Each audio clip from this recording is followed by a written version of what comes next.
3, 2, welcome into Outkick the Show. I am your fearless leader, Clay Travis. Hope all of you are having a fantastic Tuesday. Want to let you know, as soon as I finish this show, I'm sitting down and about to click publish on the anonymous mailbag. I did not have time to get it done before the shows began today in earnest. Just finished the Clay and Buck radio show. Encourage you to go listen to that. We had a great show.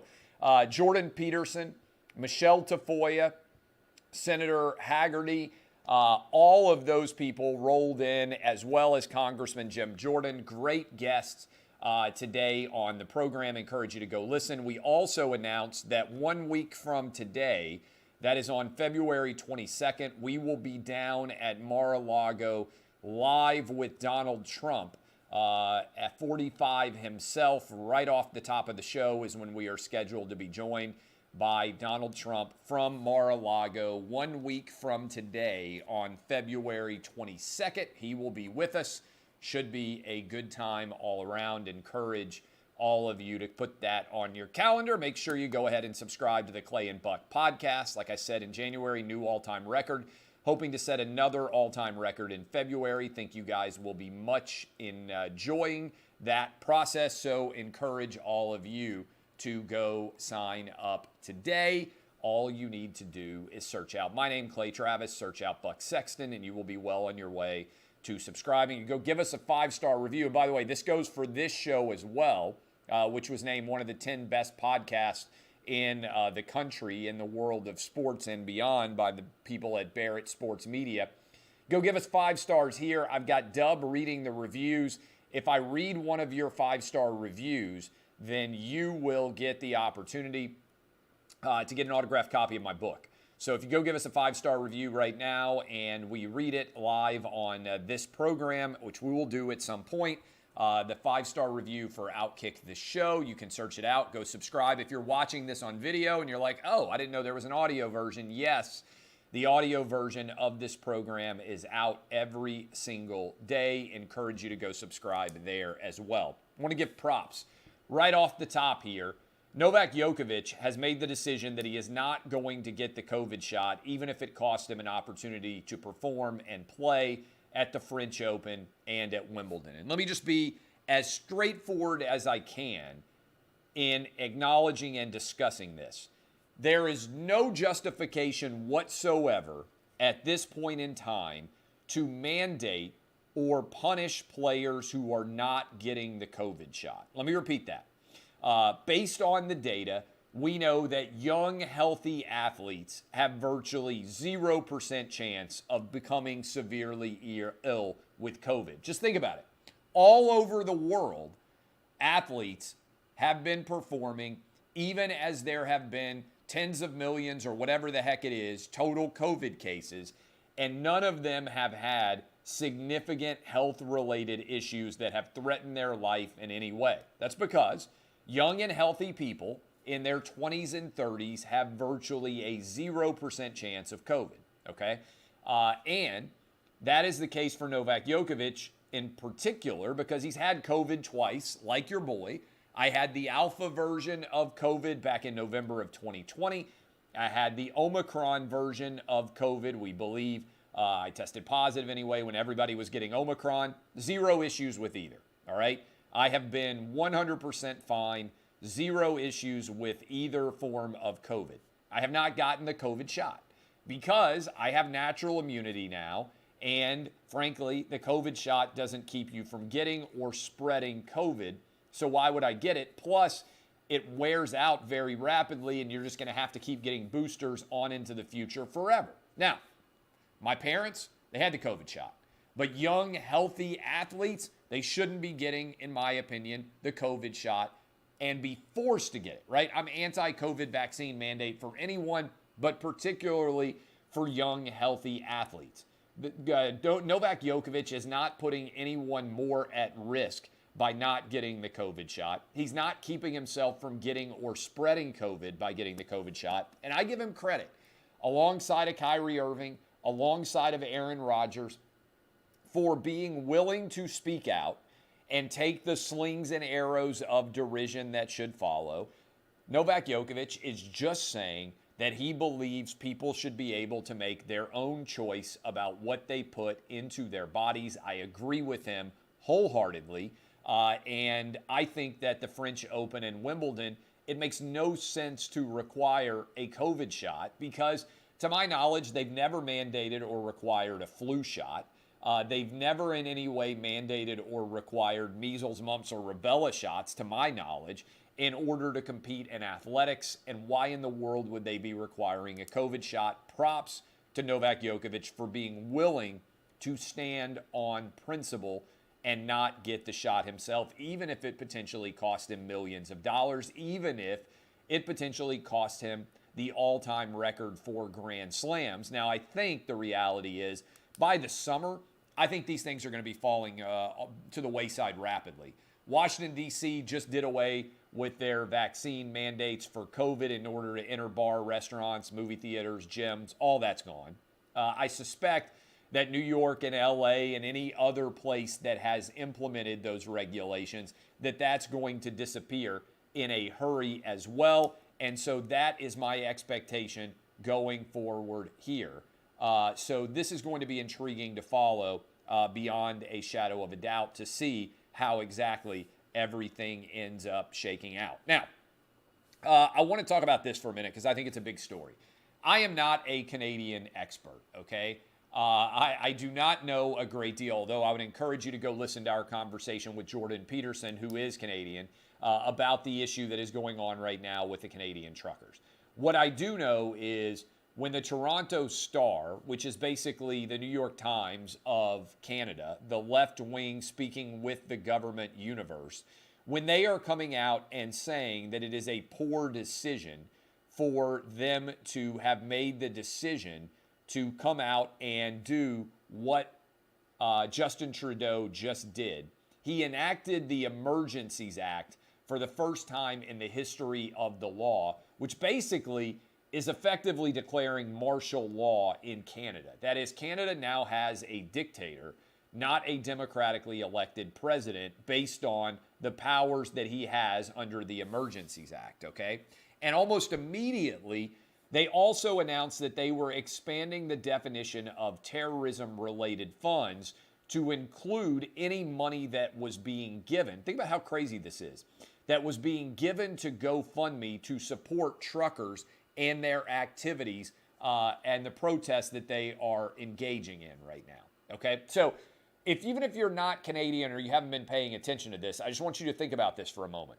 Imagine that in the summer of 2020, as protests for Black Lives Matter were blowing up all over the United States, and as there were buildings being ransacked and burned and looted and pillaged, imagine if Donald Trump had said, anyone who is donating money to Black Lives Matter, I am banning that, and I am going to be treating it as a terror-related donation. We'll be able to cancel your donations. We'll be able to seize them, and we'll be able to investigate the people who are making those donations. Across all of America, I really believe this, many people would have said that is an act that we can't support. Whether you supported BLM or not, overwhelmingly the American media, I think whether it's the Wall Street Journal, the New York Times, whether it's Fox News or MSNBC, I think there would have been substantial criticisms of Donald Trump for doing that. It's what Justin Trudeau just did to the truckers. So if you are out there, people get upset because I stand on principle, right? I always think, what rules are you applying? And we need to apply them evenly no matter what the content of the speech is, which is why I said that everyone who violated the law on January 6th should be prosecuted for rioting, just like everyone who violated the law during the summer when there were riots going on all year long. I said the same thing. My position on it has been treat everyone who breaks the law the same. Now, all those people are entitled to lawyers.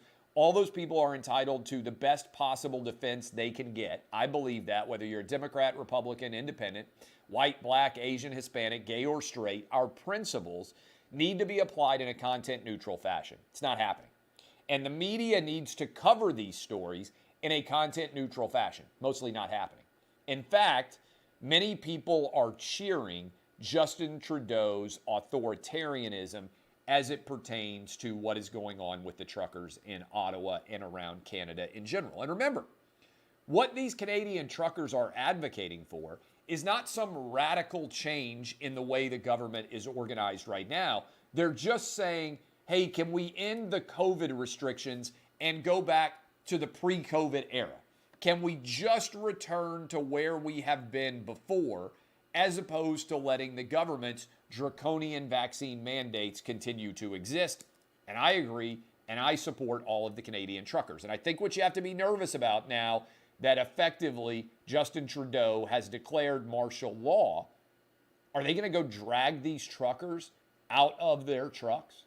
Are they going to beat them for ever having the gall to protest against the COVID mandates? What's going to happen here? Are the troops in Canada going to run through the streets and really enforce this rule?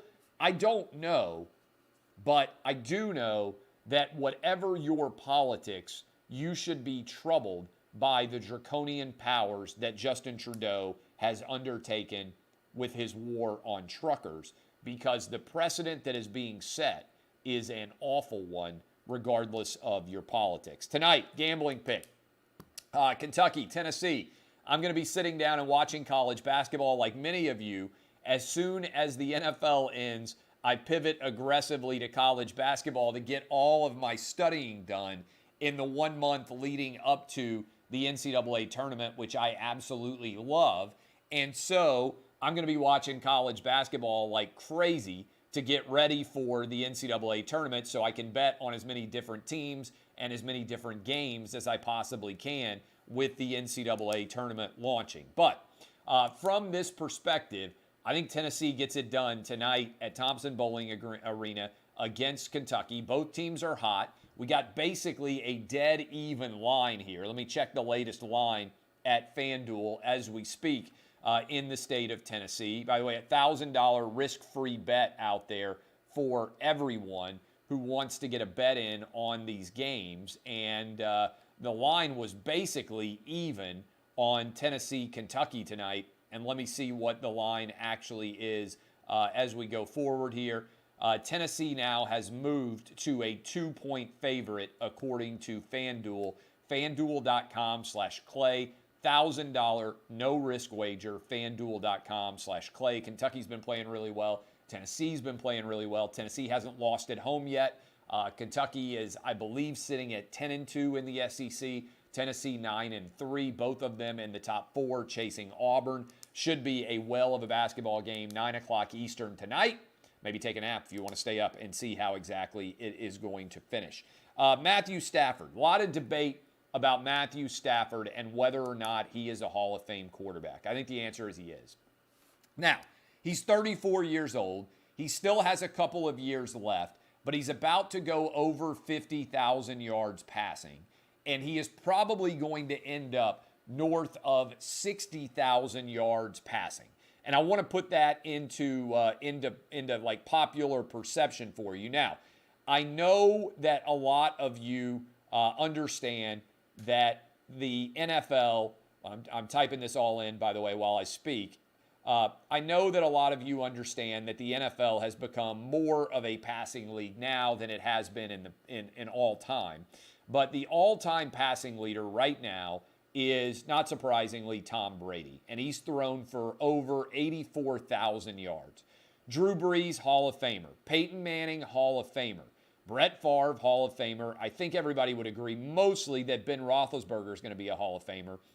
Before all is said and done, we are going to have a situation where Matthew Stafford, who right now is just shy of 50,000 yards, is going to end up probably right around the top 5 all-time in total passing yards. When you are top 5 all-time in total passing yards and you have won a Super Bowl, I don't see any way possible that you are not a Hall of Famer. Matthew Stafford about to pass John Elway. He's already passed Warren Moon. And so you look at the trajectory and the direction that he is going, he's going to end up over 60,000 yards passing. I believe that before all is said and done, given how many more years he's going to play, he's likely to end up a top 5 all-time NFL passer. So if he retired today, I think he would be a Hall of Famer, but I think it would be a significant battle because of where he is all time. But by the time he retires, remember, he's only 34, assuming he plays to 37 or 38. First of all, he may win another Super Bowl. But even if he doesn't, he's likely to end up well over 60,000 yards, likely to end up right around that top 5 all-time passing yards leader. To me, there is no doubt that Matthew Stafford is going to end up a Hall of Famer. I don't know if I talked about this yesterday. I can't remember fully.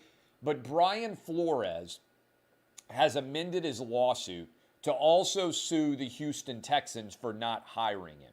And if you missed this, Brian Flores came out and said that it was obvious that he would have been hired over Lovie Smith if he had not sued the NFL. Now, first of all, that's disrespectful of Lovie Smith for Brian Flores to say that. But if you remember, I told you when this lawsuit happened, I said whoever advised Brian Flores should have told him that what he was doing was destroying, in theory, his ability to argue that he was in any way going to be able to get an NFL job going forward because he sued with 5 still jobs open. I really do believe that if Brian Flores doesn't file this lawsuit, he becomes the head coach of the Houston Texans. That would mean that he would have gotten 2 different head coaching jobs before the age of 40. And if that happens, he would have made tens of millions of dollars as an NFL head coach. Instead, he listened to his idiot lawyers, filed a lawsuit when there were still 5 jobs open that he theoretically could have gotten, and now he's going to try to amend his lawsuit and sue the Houston Texans, who just hired black head coaches back-to-back years, and argue that they were racially discriminatory against him? No. I think the Texans made the decision, which, by the way, not an irrational decision, that they were not going to hire somebody who was suing the NFL. By and large, most entities will not hire you if you are suing them. And so as you break this down in a larger perspective, this was idiocy. What Brian Flores should be doing is amending his lawsuit to fire all the idiot lawyers he hired who have given him awful legal advice. Let me be clear about this. A lot of times lawyers file lawsuits, and it might be good for the lawyer to have the lawsuit filed, but bad for the client. And I think that's what's going on here with Brian Flores. He got bad legal advice, he was angry, and he didn't make a rational choice as it pertained to that decision. Did you see the video of Al Michaels and Eminem? A lot of people want to weigh in, oh, I got such strong opinions about the halftime show. I barely saw any negative opinions about the halftime show. By the way, 113 million, I think, was the total number of people who watched the Super Bowl, which was the most in 5 years. Wildly entertaining down the stretch. I feel like the NFL has battled its way back after the Kaepernick mess. And I thought that Eminem took a knee to honor Tupac because Dr. Dre was playing out the song of Tupac while Eminem was beside him. But whatever. I don't particularly care if you're kneeling during a song for whatever you believe in. When it's not the national anthem during the halftime show, whatever it is. And I think that's what the vast majority of the American public believes. But I thought it was interesting. Eminem is a monster Al Michaels fan. And so they were having a conversation either like halftime, or I'm not sure. I guess it was after the game or maybe before the game. I'm not sure when they met up. But Eminem was there saying he's a monster Al Michaels fan. And Al Michaels was saying he's a monster Eminem fan. And so I couldn't help but think, that's a conversation that I would be interested in hearing. Wouldn't you like to go out to dinner with Al Michaels and Eminem? I think Eminem is a monster sports fan if he's got his favorite announcers. I've never met him. I know a lot of people have met him because he's been on the Fox lot before. But I've always been an Eminem fan. And this is why My argument is, look, I grew up on Dr. Dre. I grew up on Snoop. I grew up a little bit on Eminem, 50 Cent, all those guys, right? That is my era, the 90s leading into the early 2000s. That's the era when I was coming of age, when I was out in the bars and restaurant club scene, whatever you want to say. When you're like, roughly 16 to 24, that's kind of the age that you're coming up. That's the guys that I grew up on, right? 15, 14 to 24, whatever you want to say. So that's my era. And so to me, what was fascinating about this is the degree to which hip-hop has moved from rebellious into totally the mainstream, because as soon as the NFL is endorsing somebody as a halftime performer, they're saying, hey, we're comfortable with you with having 100 million viewers. And I enjoyed the performance. But what I would say in general is this. I want everybody to have the creative freedom that rappers do, right? I want all creative artists, comedians, to radio performers, if you want to count me in the creative space, writers, certainly television and film and everything that is a creative industry. I want robust freedoms for creativity. I want everybody who is in the creative space to come out against cancel culture. And that's why with this whole Neil Young versus Joe Rogan battle, to me what stands out is the degree to which creative people like Neil Young, Howard Stern even, have ended up coming down on the side of censorship as opposed to embracing artistic freedom. Because art is about nuance. It's about challenging existing mores. Because if you're not an artist, if you are speaking out in favor of the government, you're oftentimes a propagandist. Art is about rebellion. It's about nuance at its best, because black and white, not the colors, but the way that we see truth and fiction, the area that is interesting is the nuance between the two. Otherwise, it's propaganda. And I'm disappointed by the number of artists I've seen, comedians, musicians, writers, who have come out in favor of censorship and having somebody's work pulled. I mean, I think it's a fundamental repudiation of art itself. It's the antithesis of what art should represent. And I'm disappointed more people aren't making that argument. The Durham investigation, speaking of the argument, this is huge, okay?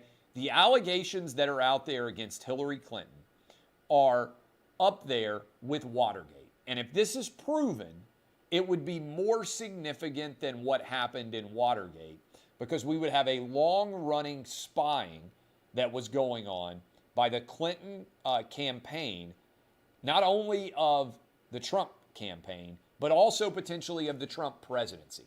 And so what we are seeing with Durham, and I think you have to give a lot of credit to AG Barr here, the Attorney General, who ensured on his way out the door, and this didn't get a lot of attention, but he ensured that Durham had the protection of the independent counsel statute to avoid politics snuffing out his investigation. And we don't know how much longer this is going to go on or what his full discovery is going to be in this matter. But it is very, very significant what he has alleged already, that the whole Russia collusion hoax, the people at the New York Times and the Washington Post who won Pulitzers for this, MSNBC and CNN, they all bought into a lie. The idea that there was a Russian collusion with Donald Trump. And all you got to do to think about this is, when has Putin been his most aggressive? When has Putin made his most expansive claims on Russian territory? Obama was president when he went into Crimea, and now Joe Biden is president while he's talking about going into Ukraine. And he didn't make any real aggressive moves when Donald Trump was president, I believe because he feared how Trump might react. That whole Russia argument was a lie, and it turns out that actually the political campaign that should be investigated from 2016 was not Donald Trump's, but actually Hillary Clinton's. Speaking of the Ukraine mess, it's even hard to analyze on a day-to-day basis what is going on there. There's now a denial of service going on. All of the computer networks in the Ukraine are being attacked. There were reports that Russia was going to invade on Wednesday. The stock market came back today because there were reports that Russia was pulling back from the idea of invading. I'm checking right now to see where the stock market is, and it still is up right now. Seems to be having a decent day, rebounding after a tough couple of days, Thursday, Friday, Monday, when it seemed as if we might have a significant incursion, significant invasion that might be occurring in Ukraine. But it is a mess to pay attention to. Final thought here. This report came out. There are 46 states right now that disapprove of Joe Biden. All right? 46 different states, which is pretty wild to even contemplate that we could have gotten here. And I want to share with you some of the data surrounding what those states are telling us. Only 4 states approve of Joe Biden right now. And those states are Vermont and Massachusetts, not a big surprise. Hawaii. The only one that surprises me is Maryland. Crab cakes, football, and supporting Joe Biden. Is that what Maryland does? Get yourself in order, Maryland. But in some of these states, the numbers on approval are staggering. For instance, in West Virginia right now, Joe Biden has a 17% approval rating. That is the lowest in any state in the nation. So if you are Joe Manchin, a Democratic senator from West Virginia, and you're wondering why is he not supporting the Biden agenda, well, it might have something to do with the fact that Joe Biden right now has a 17% approval rating in his state. The only other state that's close to that, by the way, Wyoming, where Joe Biden has a 19% approval rating. All right. So what about the toss-up states? What about the states where the election are likely to be decided? Arizona, Joe Biden, 32% approval rating, 61% disapproval. That's what's going on in Arizona right now. Again, these are the states where the election is likely to be decided. Florida, 35% approval rating. Georgia, 32% approval rating. I mean, those are not in any way numbers that could lead to Joe Biden winning. Michigan, 34% approval rating right now in the state of Michigan. Pennsylvania, 37%. And Wisconsin, 38%. These numbers are so bad that if the election were being held today and if Joe Biden were on the ballot, it is likely we would see the biggest beatdown in a presidential election since 1984. Now, it wouldn't be as bad as 1984, but it would be the worst beatdown of a presidential candidate if Joe Biden were on the ballot right now. And we'll see what happens in 2022, but an overwhelming red tide is rising up, and people are demanding to take back their country. Appreciate all of you. Encourage you to go listen to the Clay and Buck podcast. Subscribe. Go give us 5 stars for Outkick the Show here. DBAP, unless you need to SBAP. I will be back with you tomorrow. This